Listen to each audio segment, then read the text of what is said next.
All right, let's get right into it.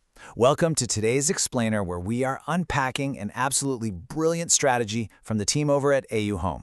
We're actually looking at real meeting minutes from late February 2026. And what's so fascinating here isn't just the tech itself, but the massive human mindset shift they've pulled off. You see, this team isn't just learning to type commands into a prompt box. No, they are completely rewiring their daily workflows, taking AI from being just a basic run-of-the-mill tool and turning it into a literal active collaborator. We're going to explore exactly how they did it, and more importantly, how you can steal their blueprint for your own day-to-day. So here is our roadmap for today.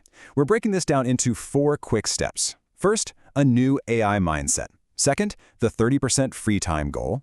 Third, how to talk to AI. And finally, measuring AI fluency. Let's jump in. Kicking things off with Section 1, a new AI mindset. Okay, let's set the scene. It's 7 p.m. on February 27th, 2026. The Auhome team is gathered in their meeting room. Now, what starts as a pretty standard gathering actually evolves into something completely different. The meeting didn't kick off with some grand tech manifesto. It started with a really simple human question. Did anyone get sick from the rain yesterday? A few people mentioned having a runny nose, feeling a bit under the weather, but as they were sharing health tips, the host, Auhome, made this profound connection. He pointed out that true physical health comes from a strong internal mindset, and well, that completely flipped the conversation. They realized that just like building physical immunity, they desperately needed to build a proactive mindset for the rapid technological shifts happening around them in 2026. They realized they couldn't just sit back and be passive observers waiting for someone else to figure out AI for them. They had to actively create events and environments to share their AI experiences if they wanted to survive and thrive. And honestly, this highlights a night and day difference between the old way of thinking and the Auhome way. The old way? That's treating AI as a lifeless tool, right? Just being totally indifferent to its potential and passively waiting for other people to figure it out. But the new way is treating AI as an active, daily collaborator. The team talked about moving away from merely consuming technology to actually creating demo events, taking the initiative, and actively leading their peers into this whole new era. It's all about putting yourself in the driver's seat. I absolutely love this perspective from team member Andan. He proposed they actually go out and create a project to introduce AI to those who don't believe in it, who still see it as a tool, and lead people to benefit society in the future. I mean, that is what makes their blueprint so special. It's not just about bumping up corporate efficiency metrics, it's this incredibly inspiring vision to actively guide others.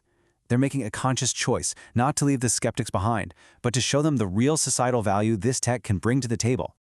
Moving right along to Section 2, the 30% free time goal.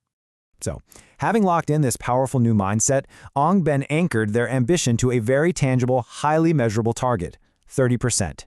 He made it perfectly clear that the ultimate goal of adopting AI is absolutely not to work harder or to drown in more busy work. The goal is to reclaim exactly 30% of their time as totally free time. But here's the crucial so what of it all. Why do they want this 30%? Well, Ben pointed out that by the end of the year, pretty much any digital-related task can be handled by AI. By handing off those routine digital chores, the team unlocks that massive 30% block of time. But listen, they aren't just using it to slack off. They're unlocking this time strictly to hyper-focus on personal development, to build up their own human skills, and to elevate their cognitive abilities.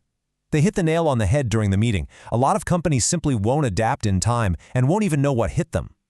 By reclaiming time to develop their core, human-centric values, the Auhome team guarantees they won't fall behind. They are going to manage the tech, not let the tech manage them. Which brings us to Section 3, how to talk to AI. This is the tactical core of our explainer today. If you want to actually get 30% of your week back, how exactly do you make the AI do the heavy lifting? During the meeting, they laid down a foundational rule. Attitude is an asset.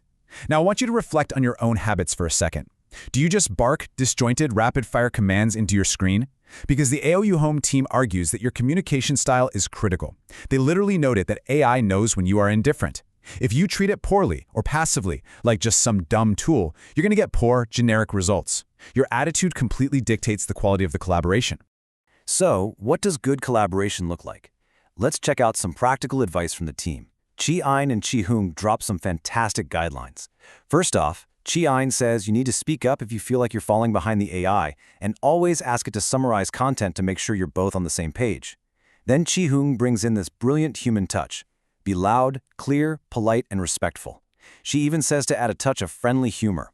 And, of course, keep your questions short and concise. It's pretty wild, right? They are interacting with the software using the exact same courtesy and conversational grace you'd use with a respected human colleague sitting right next to you. Building on that vibe, Hien and Unfuk shared their own tactics for what we could call structural respect. Hien says, go straight to the point, no rambling, and crucially, this is a big one, do not interrupt the AI while it's generating its response. She also mentions the importance of praising the AI and actually saying thank you. Unfuk chimed in to say you need to use proper subject and predicate structure when you're typing out your prompts. They found that by treating the AI with this kind of structural clarity and simple gratitude, it literally performs better, giving them way more precise and helpful output. And then Ondane steps back in with this standout advice that just perfectly ties the whole philosophy together. He says, treat AI like a best friend. You can debate and argue with it if it's wrong, keep it in one conversation so you don't lose information. That is such a huge perspective shift. And AI isn't a search engine that just spits out a single answer. It's a dynamic, back-and-forth partner. If it gives you an answer you don't like or that's just flat out wrong, you don't close the tab. You debate it. You push back. And by keeping the whole thing in one continuous thread, you build a shared context, exactly like developing a working rhythm with your best friend. Finally, let's look at Section 4, Measuring AI Fluency. Because look, all these mindsets are great, but without accountability, it's just talk, right? So they don't just guess if they are getting better, they measure it with total rigor. The team actually uses daily reporting to catch up and learn from each other's rapid AI methods. Because this tech moves at lightning speed, checking in daily keeps everyone perfectly synced. To make it highly measurable, they use a strict 1 to 5 rating scale to grade their own fluency. On this scale, 1 means absolute total understanding of AI, and 5 means you basically don't understand it at all. To put that into perspective, just look at this data. Comparing their self-assessments from just 1 month ago to the current meeting shows the sheer power of this proactive mindset. Chi Hung and Chi Ang both jumped from a 4, meaning they were struggling, all the way up to a 2 in just 4 weeks. Hien and Unfuk moved solidly into the 2 category as well, and Eng Dong, he dropped from a 2 to a perfect 1, hitting complete fluency. This proves that treating AI as a conversation partner, cracking jokes with it, debating it, and practicing every single day yields unbelievably fast results.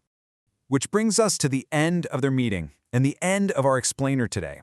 But the host didn't just let everyone leave the room feeling warm and fuzzy. No, the official homework recorded right there in the minutes was for every single team member to complete 10 AI conversations that very day. So I'm going to leave you with a question inspired by the Auhome crew. When it comes to the future of technology and your own skill development, are you just waiting around or are you actively creating the conversation? Thanks so much for joining me today. Now get out there and start talking to your new AI colleagues.